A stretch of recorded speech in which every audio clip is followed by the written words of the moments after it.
Et je vous le disais, à Gravelines, Sportica, touché par un violent incendie.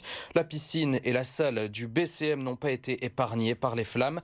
Les pompiers ont été mobilisés peu avant 13 heures. Les habitants et les membres du club de basket sont dévastés. Les dernières informations sur place avec Alexandre Coll et Clément Kaminski. Ouais, vous le voyez sur ces images d'Alexandre Coll, cette épaisse fumée qui se dégage du centre Sportica. Le feu est très difficile à maîtriser. D'ailleurs, on a pu s'approcher un petit peu du brasier tout à l'heure. On a vu des pompiers tenter de se frayer un chemin tant bien que mal à travers les décombres pour tenter de maîtriser cet incendie. Alors cet incendie, je le rappelle, qui a commencé à partir de 12h45.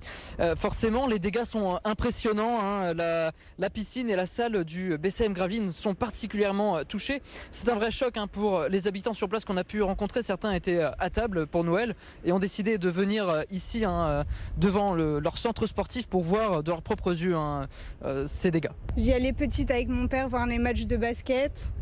C'est vraiment j'ai plus de 30 ans de souvenirs qui sont en train de partir en fumée en fait. Moi je l'ai vu construire, ça, on appelait ça le chaudron au niveau du basket et aujourd'hui c'est vraiment le chaudron. C'est comme la cathédrale de Paris qui s'est effondrée quoi. C'est émouvant et ça touche quoi.